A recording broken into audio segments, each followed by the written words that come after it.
MQM का वफ्द election commission Islamabad में के बाहर मीडिया से गुफ्तगू कर रहा है। कैंडिडेट कहेंगे मौजूद साफी हजरात, जैसा कि फारूक भाई ने कहा है कि हमें चीफ इलेक्शन कमीशन से बड़ी उम्मीद है, चीफ इलेक्शन कमिश्नर साहब से बड़ी उम्मीद है।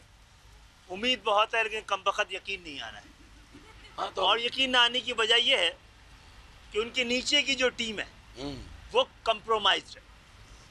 एक सिंध के जो नुमाइंदे यहाँ पर हैं वो पीपल्स पार्टी के हलफ याफ्ता कारकुन रहे। उनके बारे में हालात की संगीनी का एहसास हमें उस वक्त हुआ कि हम एक महीने से पीपल्स पार्टी के हलकों से ये बात सुन रहे थे कि हमने अपना काम दिखा दिया है, हमारा एक एतराज़ भी रिजेक्ट नहीं होगा, हम एमक्यूएम के किसी एक एतराज़ को इंटरटेन नहीं होने देंगे। हम इसको अफवाह समझते रहे, हमारी नालायकी थी, वो हकीकत बन के सामने आ रहा है बार बार। और अगर इस यकतरफा यानी पीपल्स पार्टी ने जितने एतराज़ात किए वो सब कबूल कर लिए गए और जितनी बाकी पार्टियों ने किए वो सब रिजेक्ट कर दिए गए। जनाब ये तो बाय डिज़ाइन है, इसको तस्लीम नहीं किया जा सकता। इस वक्त इलेक्शन कमीशन जो सिंध का है उसके जो हेड हैं एजाज चौहान, वो मुकम्मल तौर पर पीपल्स पार्टी के ख्वाहिश, उसके सियासी मफादात मकासद के लिए जो कुछ पीपल्स पार्टी उनके लिए कर सकती है वो पीपल्स पार्टी कर रही है, और जो वो पीपल्स पार्टी के लिए कर सकते हैं वो पीपल्स पार्टी के लिए कर रहे हैं। तो एक साफ और शफाफ इंतखाबात, सबके लिए काबिल कबूल इंतखाबात अगर इलेक्शन कमीशन, निगरान हुकूमतें इस मुल्क को नहीं दे सकी तो जिन बहरानों में ये मुल्क है उसमें कई गुना इजाफा हो जाएगा।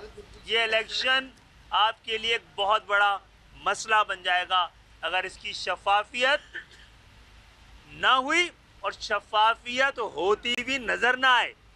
इंतखाबात का गैर जानिबदाराना होना ही नहीं, इसको नज़र आना भी बहुत ज़रूरी है। अब नज़र इसका जानिबदाराना होना बड़ा वाज़ेह होता जा रहा है। जी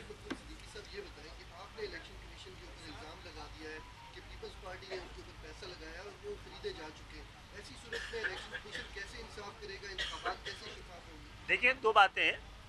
हमने तो जो हमारे पास इत्तलात आ रही थी वो हमने उन तक पहुंचा दी है। तहकीकात तो कराना उनका हक है, बल्कि उन पर फ़र्ज़ है। जहाँ तक हमारा मामला है, हम ये कह रहे हैं जो हमारे एतराज़ात हैं इसके अंदर जो बड़ी बड़ी आइनी कानूनी और इंतखाबी जो ज़रूरियात हैं उन प्रिंसिपल्स को मुकम्मल तौर पर रिजेक्ट करके आपने एक नए तरह की हल्का बंदियाँ की हैं, इसकी वजाहत कर दीजिए ना। वो वाले मामला जब ये यकतरफा तौर पे हुआ है तो जो कुछ हमें इत्तलात मिल रही थी वो हमने उन तक पहुँचा दी। अच्छा सर, ये बताइएगा, हल्का बंदियाँ हो चुकी हैं, अब जितने शदीद एतराज़ात हैं, अब आप नेक्स्ट आपका लायामल क्या होगा? क्योंकि हल्का बंदियों पे तो आप सेटिस्फाई नहीं है। दूसरा, आप ये इल्ज़ाम लगा रहे हैं, मेंबर पे इतने सख्त इल्ज़ाम लगा रहे हैं कि आपके पास कोई शवाहिद हैं, आपने चीफ साहब के सामने रखी और चीफ साहब ने वापसी में आपको क्या कहा है? नहीं, देखिए, दो बातें हमने उनको बताया है, हम ना अदालत हैं ना हमारे पास इदारे हैं, हमारे पास इत्तलात हैं, उन इत्तलात को हमने पहुंचाया है।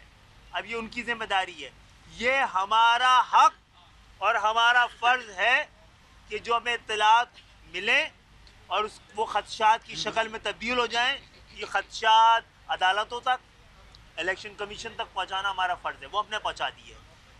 नेक्स्ट क्या होगा? नेक्स्ट हमें नहीं करना है, नेक्स्ट अब इलेक्शन कमीशन को करना है।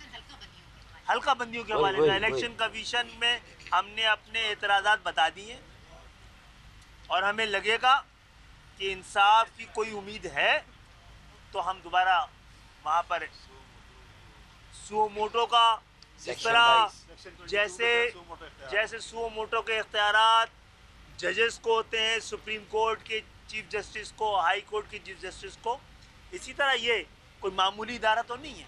पाकिस्तान की किस्मत, पाकिस्तान की जमहूरियत इस इदारे के हाथ में, इस इदारे के पास ही आके रोना है, इन्हीं से एहतजाज करना है, इन्हीं से शिकायत करनी है, इन्हीं के सामने एतराज़ात उठाने हैं। और इनके अगर कुछ मेंबरान के लिए बात गश्त सुनाई दे रही है, तो हम इस खदशात से कि पता नहीं ये बात उन तक पहुंची है नहीं पहुंची है, हमने पहुंचा के अपना फ़र्ज़ पूरा कर दिया। MKM के वफ़द ने चीफ इलेक्शन कमिश्नर से मुलाकात की है, जिसके बाद मीडिया से गुफ्तगू कर रहे थे खालिद मकबूल सिद्दीकी। उन्होंने कहा कि election commissioner Sindh peoples party के लिए जो कर सकते थे वो कर रहे हैं। सिंध में जो हुकूमत आई है वो निगरां हुकूमत नहीं है। सिंध की निगरां हुकूमत पाकिस्तान पीपल्स पार्टी के मफादात की निगरां है। अगर शफाफ इंतखाबात ना हुए तो बहरानों में मज़ीद इजाफा होगा।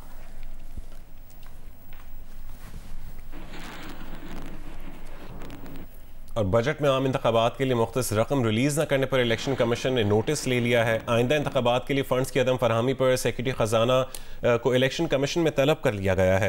रवा माली साल के बजट में आम इंतखाबात के लिए 42 अरब रुपये मुख्तस किए गए। ज़राए का कहना है कि वजारत ख़जाना ने अब तक 10 अरब रुपये मुहैया किए हैं। बकिया रकम की फरहमी बगैर किसी माकूल जवाज़ के तातुल का शिकार है। 8 फरवरी के आम इंतखाबात के इनेकाद के लिए फौरी तौर पर 17 अरब रुपये दरकार हैं। इस रकम की फरहमी के लिए वजारत ख़जाना से बारहा रुजू किया गया। वजारत ख़जाना को रकम की फौरी फरहमी के लिए तहरीरी याद दहानी भी कराई गई। रकम की फरहमी से मुतालिक अभी तक कोई मुस्बत जवाब नहीं दिया गया।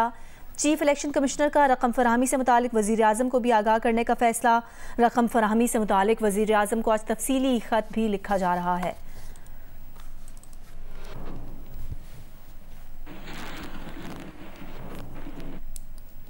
और गैस कीमतें ओगरा तजवीज़ से ज़्यादा बढ़ाने पर सिंध और बलूचिस्तान में सनतकार एहतजाज कर रहे हैं। सिंध और बलूचिस्तान की सनतें बंद की गई हैं। कराची के सातों सनती जोन हड़ताल की वजह से आज बंद हैं। साइट एसोसिएशन ऑफ इंडस्ट्री में एहतजाजी बैनर्स नस्ब कर दिए गए हैं। सनतकारों का कहना है कि गैस निर्खों में इजाफे के बाद फैक्ट्री चलाना आसान नहीं है।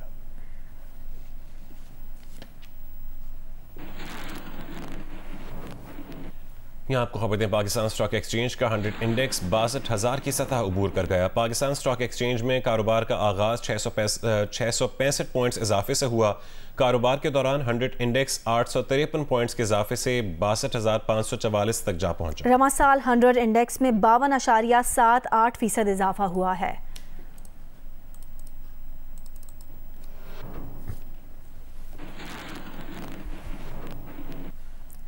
फेडरल बोर्ड ऑफ रेवेन्यू ने IMF की मुशावरत से अंडर इनवाइसिंग और ओवर इनवाइसिंग रोकने के लिए दरामदी पार्टनर्स के साथ इलेक्ट्रॉनिक डेटा इंटरचेंजेस कायम करने का फैसला किया है। इस सिलसिले में बाहमी मुफाहमत की यादाश्त तैयार कर ली गई है, जिसकी बुनियाद पर जल्द ही इन ममालिक से इस MOU पर दस्तखत करके इस सिलसिले में मुआहदे किए जाएंगे। FBI ज़राए के मुताबिक पहले मरहले में मुत्तहिदा अरब अमारात, सिंगापुर, हांगकॉन्ग और अफगानिस्तान के साथ इलेक्ट्रॉनिक डेटा इंटरचेंज मुआहदे किए जाएंगे। चीन इस सिलसिले में पहले ही मुआहदा कर चुका है। FBI ज़राए के मुताबिक FBI ने उन ममालिक के साथ इलेक्ट्रॉनिक डेटा इंटरचेंज के लिए मफाहमत की यादाश्त का मुसवदा तैयार कर लिया है, जो जल्दी वजारत ख़ारजा की मदद से इन ममालिक को ये मुसवदा भिजवाया जाएगा। निगरान हुकूमत की कोशिश है कि इन मफाहमत की यादाश्तों पर जल्द से जल्द दस्तखत हो जाएँ। अडियाला जेल में साइफर केस की समाअत 12 दिसंबर तक मुलतवी कर दी गई है। साबिक चेयरमैन PTI शाह महमूद कुरैशी पर 12 दिसंबर को फर्द जुर्म आयद की जाएगी। साबिक चेयरमैन PTI शाह महमूद कुरैशी को केस की नकूल फराहम कर दी गई हैं। अडियाला जेल में साइफर केस की समाअत 12 दिसंबर तक मुलतवी कर दी गई है। साबिक चेयरमैन PTI और शाह महमूद कुरैशी पर 12 दिसंबर को फर्द जुर्म आयद की जाएगी। साबिक चेयरमैन PTI और शाह महमूद कुरैशी को केस की नकूल फराहम कर दी गई हैं। साबिक चेयरमैन PTI शाह महमूद कुरैशी को केस की नकूल फराहम कर दी गई हैं। अडियाला जेल की आज साइफर केस में समाअत थी, जो कि 12 दिसंबर तक मुलतवी कर दी गई है। साबिक चेयरमैन PTI और शाह महमूद कुरैशी पर 12 दिसंबर को फर्द जुर्म आयद की जाएगी। गज़ा वॉर रूम में ताज़ा तरीन अपडेट्स के साथ हाजिर हैं और अब तक की ताज़ा तरीन इतलात के मुताबिक बैतुल अहया में स्कूल को निशाना बनाया गया है, जहां बड़ी तादाद में पनाह गुज़ीन मौजूद हैं और हमले के बाद दिलखराश मनाजिर सामने आ रहे हैं। जानी नुकसान का खदशा है।